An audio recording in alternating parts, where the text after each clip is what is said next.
जय हिंद।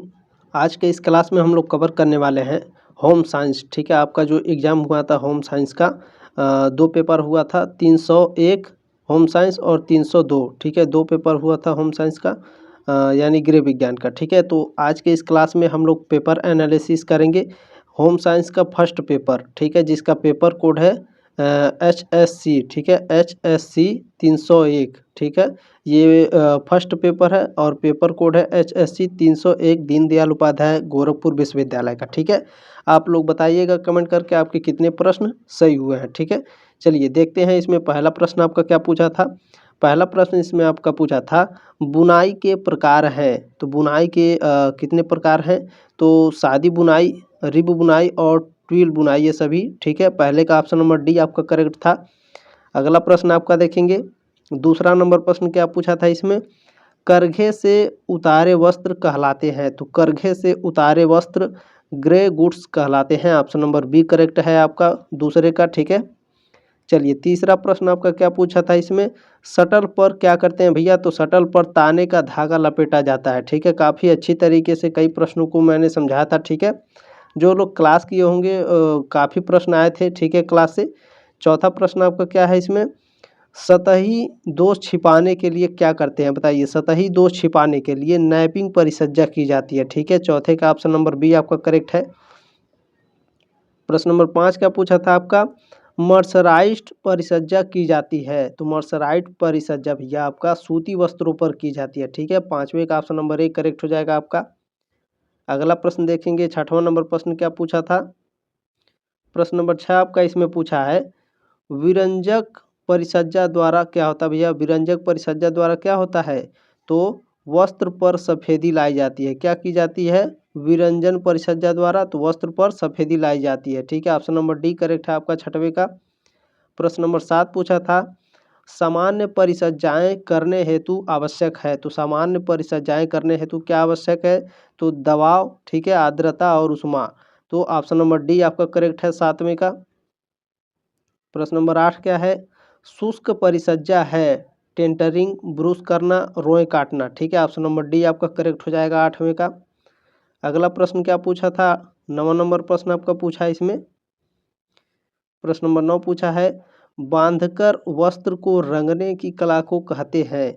तो इसे बांधनी कला कहते हैं। ठीक है, ऑप्शन नंबर बी करेक्ट हो जाएगा 9वें का। अगला प्रश्न आपका देखते हैं क्या पूछा है इसमें। प्रश्न नंबर 10 पूछा है, मैं इसे थोड़ा बड़ा करता हूँ, एक मिनट। ठीक है, देखिए प्रश्न नंबर 10 आपका क्या पूछा है इसमें, बाटिक मूल शब्द डैश है। तो बाटिक मूलतः शब्द जापानीज मैंने समझा था, उसमें जापानीज लिखा था, यहाँ पर जापानी लिखा है, तो कोई दिक्कत नहीं है। 10वें का ऑप्शन नंबर डी आपका करेक्ट हो जाएगा इसमें। और ये भी काफ़ी अच्छे से समझाया था मैंने, कत्था निकाला जाता है तो पेड़ की छाल से निकाला जाता है भैया। ठीक है, 11 का ऑप्शन नंबर बी आपका करेक्ट हो जाएगा। 12वां नंबर प्रश्न क्या है, रंजक। रंजक क्या है, तो रंजक जल में घुलनशील होते हैं। ठीक है, 12 का ऑप्शन नंबर एक करेक्ट हो जाएगा आपका। चलिए प्रश्न नंबर 13 क्या है, प्रत्यक्ष रंग को कहते हैं। तो प्रत्यक्ष रंग को लवण रंग कहते हैं। ऑप्शन नंबर बी करेक्ट हो जाएगा 13 का। और दोस्तों जो प्रश्न पत्र जिन्होंने भेजा था उनका बहुत बहुत धन्यवाद। ताकि इससे और भी जितने भी छात्राएं हैं, ठीक है, उनको हेल्प हो जाएगी कि उनके कितने प्रश्न सही हुए हैं। और बाकी लोग कहते हैं कि सर पेपर करा दीजिए, सॉल्व करा दीजिए, कोई पेपर नहीं भेजता है, केवल एक दो लोग भेजते हैं। दो लोग कहाँ, केवल एक ही भेजा। ठीक है, कोई दिक्कत नहीं, जिन्होंने भेजा उनका बहुत बहुत धन्यवाद। आप लोग पेपर कैसे भेजना है मैं आपको बता दे रहा हूँ। देखिए, पेपर भेजने के लिए आपको टेलीग्राम डाउनलोड करना पड़ेगा। टेलीग्राम डाउनलोड करके उस पर अगर आप सर्च करेंगी जीके जीएस वाला, ठीक है, जीके जीएस वाला सर्च करेंगी तो मेरा जो यूट्यूब पर लोगो लगा है जीके जीएस, ठीक है, वही टेलीग्राम पर भी आ जाएगा। तो वहाँ आप मुझसे डायरेक्टली मैसेज कर सकते हैं, कोई प्रश्न पूछना हो, कोई दिक्कत हो तो वहाँ से भी आप मुझसे डायरेक्टली संपर्क कर सकते हैं, कोई दिक्कत नहीं है। ठीक है, वहाँ से आप पेपर भेज सकते हैं, मैं सॉल्व करा दूंगा जितना जल्दी हो सके। ठीक है, चलिए 14वां प्रश्न आपका क्या पूछा था इसमें, रासायनिक स्रोतों द्वारा रंजक पाने की खोज सबसे पहले विलियम हेनरी पार्किन ने कब की थी, तो 1856 में की थी। ठीक है, 14 का ऑप्शन नंबर बी करेक्ट है आपका। अगला प्रश्न देखेंगे, 15 नंबर क्या है, ढाका की मलमल का निर्माण होता था। तो किससे होता था, तो सूती रेशों से होता था, कपास से। ठीक है, 15 का ऑप्शन नंबर ए करेक्ट हो जाएगा आपका।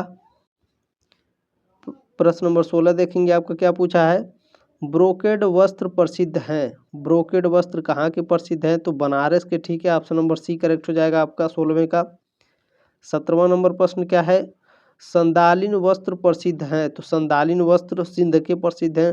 ठीक है, क्यों ये प्रसिद्ध हैं, तो जो पुराने ज़माने में जो मम्मी का नाम आप सुने होंगे, मम्मी। ठीक है, मम्मी बनाई जाती थी, मम्मी मूवी भी आई है, तो जो उस पर मम्मी पे कपड़े लपेटे जाते थे वो संदालिन के होते थे। ठीक है, तो ये सिंध में पाए जाते थे। 17 का ऑप्शन नंबर डी करेक्ट है आपका। चलिए 18वां नंबर प्रश्न क्या है आपका। आब ए रवां का शाब्दिक अर्थ है, तो इसका शाब्दिक अर्थ होता है बहता पानी। ऑप्शन नंबर सी करेक्ट हो जाएगा 18 का। अगला प्रश्न देखेंगे 19 नंबर प्रश्न आपका क्या पूछा है। मैं इसे ठीक है थोड़ा छोटा करता हूँ, 1 मिनट। देखिए 19 नंबर प्रश्न आपका पूछा था, पटोला वस्त्र में फूलों के गुच्छे वाले नमूने कहलाते हैं, तो यह फुलवारी कहलाते हैं। ऑप्शन नंबर सी करेक्ट हो जाएगा आपका 19 का। देखिए हमसे भी गलती हो सकती है। ठीक है, कोई भी प्रश्न अगर गलत होता है तो आप लोग कमेंट करके ज़रूर बताया करिए। ठीक है, ताकि और भी जितने भी स्टूडेंट हैं उनका डाउट क्लियर हो सके। ठीक है, चलिए 20वां नंबर प्रश्न आपका क्या पूछा था। बड़े बड़े फूल पत्तियों वाले नमूनों से बनी ढाका की साड़ियाँ कहलाती थीं, तो ढाका की साड़ियाँ क्या कहलाती थी, तो तोड़दार कहलाती थी। ठीक है, ऑप्शन नंबर बी करेक्ट हो जाएगा 20 का आपका। प्रश्न नंबर 21 क्या है। हिमाचल प्रदेश की पारंपरिक कढ़ाई है। हिमाचल प्रदेश की पारंपरिक कढ़ाई चंबा है। ठीक है, ऑप्शन नंबर सी हो जाएगा 21 का ऑप्शन नंबर सी करेक्ट है आपका। 22 नंबर प्रश्न क्या है। कश्मीर के कसीदा में चित्रण नहीं किया जाता है, यानी कश्मीर के कसीदा में चित्रण नहीं किया जाता है। किसका चित्रण नहीं किया जाता है, यहाँ निगेटिव पूछा है, तो यहाँ मानव आकृतियों तथा पशुओं का चित्रण नहीं किया जाता है। ठीक है, बाकी चिनार की पत्तियों का, फलों और फूलों के गुच्छों का, ठीक है, इन तीनों का किया जाता था। यहाँ देखिए निगेटिव प्रश्न पूछा है। ठीक है, इसी तरह से आपके एग्जाम में पूछता है, तो बहुत ही ध्यानपूर्वक पढ़ के प्रश्नों को उत्तर दिया करिए। ठीक है, चलिए 22 का ऑप्शन नंबर इसमें डी आपका सही था। ठीक है, मानव आकृति और पशुओं का चित्रण नहीं किया जाता है। चलिए अगर पूछता किसका चित्रण किया जाता है, तो इन तीनों का। ठीक है, सबसे फेवरेट कौन सा है, चिनार की पत्तियों का, सबसे ज़्यादा चिनार की पत्तियों का चित्रण किया जाता था। ठीक है, चलिए और किया जाता है, इस पॉइंट को भी याद रखिएगा। 23 नंबर प्रश्न क्या पूछा है। कसूती कढ़ाई की जाती है। कसूती कढ़ाई मलमल वस्त्रों पर की जाती है, काफ़ी अच्छे से समझाया था मैंने। ठीक है, 23 का ऑप्शन नंबर सी करेक्ट है आपका। 24 नंबर प्रश्न क्या है। कांथा कढ़ाई में किन टाँकों का प्रयोग अधिक होता है, तो इसमें मैं थोड़ा कंफ्यूज हूँ, बाकी आप लोग कमेंट करिएगा। ठीक है, ऑप्शन नंबर सी करेक्ट होगा, क्योंकि कच्चा टाँका जो होता है वह पिघल जाता है। ठीक है, अगर किसी पर किसी भी चीज़ पर टाँका लगाया जाता है, कच्चा टाँका, वह पिघल जाता है। ठीक है, बाकी आप लोग कमेंट करके बताइए कि 24 का कौन सा ऑप्शन सही है। बाकी ऑप्शन नंबर सी इसमें सही होना चाहिए। ठीक है, लूप टाँका 24 का, कमेंट जरूर करिएगा, आपसे रिक्वेस्ट है। चलिए 25 नंबर प्रश्न क्या है। कांथा कढ़ाई किस राज्य की है। कांथा कढ़ाई किस राज्य की है भैया, तो पश्चिम बंगाल की है। 25 का ऑप्शन नंबर बी करेक्ट है आपका। 26 नंबर प्रश्न क्या पूछा है। चिकनकारी कढ़ाई कितने प्रकार से की जाती है, तो 3 प्रकार से की जाती है। ऑप्शन नंबर बी करेक्ट हो जाएगा आपका 26 का। 27 नंबर प्रश्न क्या है। मांड लगे सूती वस्त्र पर क्या होते हैं भैया, तो काई लग जाते हैं। मैंने काफ़ी अच्छे से समझाया था। ठीक है, यानी फफूंद लग जाते हैं। ठीक है, फफूंद को साधारण भाषा में, ठीक है, काई कहते हैं। चलिए हरे हरे या फिर सफ़ेद सफ़ेद हो जाते हैं। ठीक है, 28 नंबर क्या है आपका।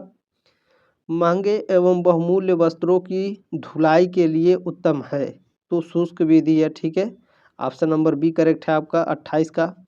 देखे होंगे आप लोगों के चौराहे पर या फिर शहर में कहीं पर भी लिखा होता है ड्राई क्लीनर। ठीक है, ड्राई क्लीनर करके लिखा होता है।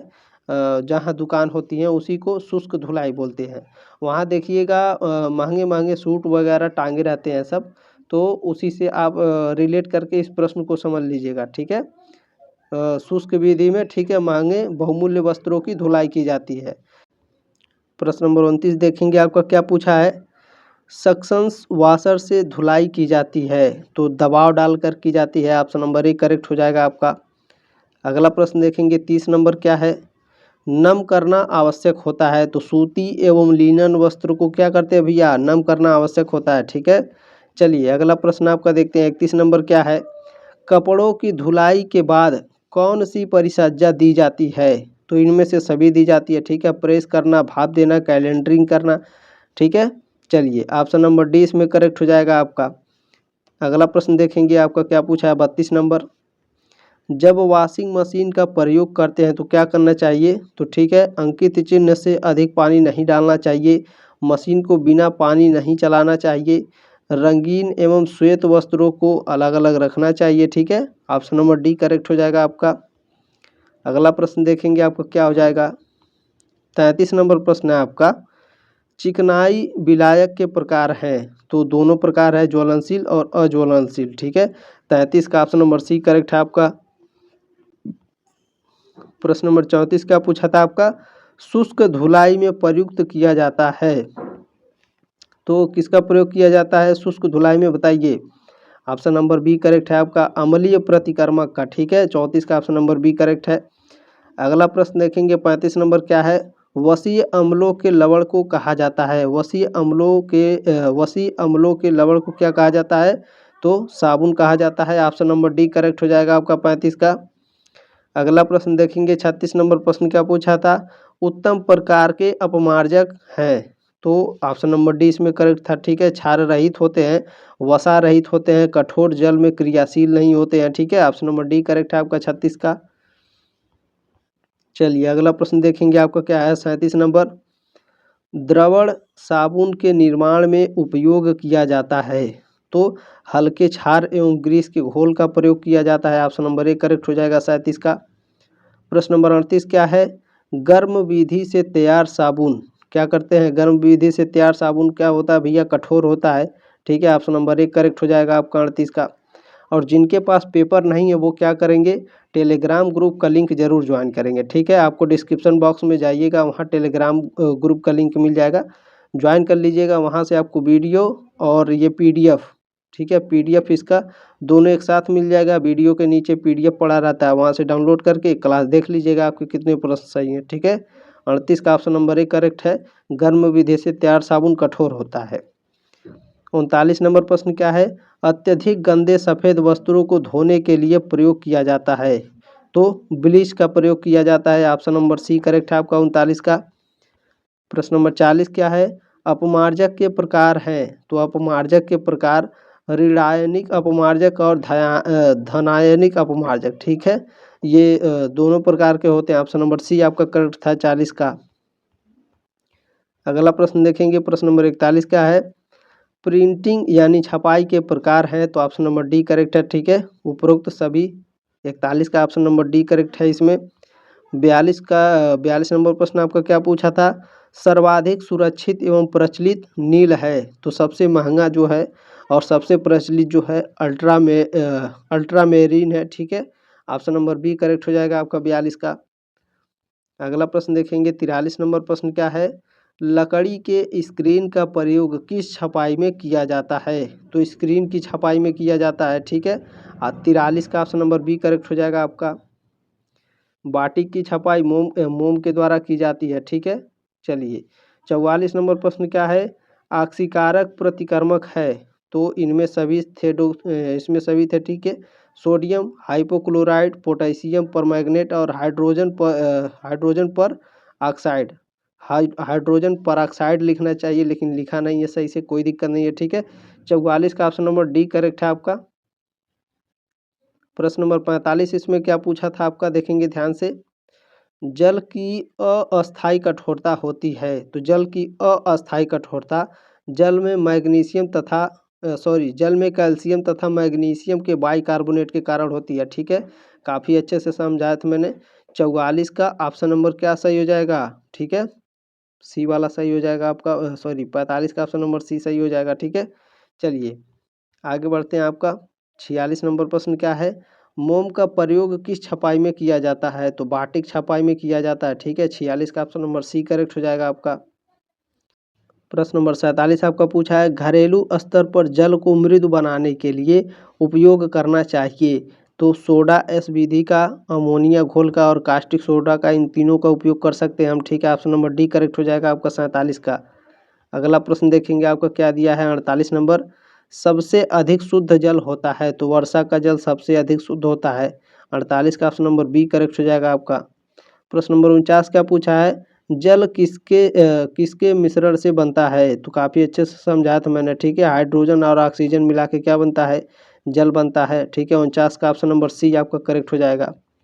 चलिए 50 नंबर प्रश्न आपका पूछा था, धरातलीय जल के स्रोत क्या हैं। झरने, तालाब और नदियाँ, ये तीनों हैं। ठीक है, ऑप्शन नंबर डी करेक्ट हो जाएगा आपका। ठीक है, ऑप्शन नंबर डी करेक्ट है आपका 50 का। जिनके पास पेपर नहीं है वो क्या करेंगे, डाउनलोड कर लेंगे टेलीग्राम ग्रुप। ठीक है, ज्वाइन कर लीजिएगा, डिस्क्रिप्शन बॉक्स में लिंक है। और जो पढ़ना चाहते हैं सब्सक्राइब कर लीजिएगा। छठे सेमेस्टर में भी धमाकेदार तैयारी से करेंगे। ठीक है, चलिए मिलते हैं नेक्स्ट क्लास में, तब तक ले जय हिंद, वंदे मातरम।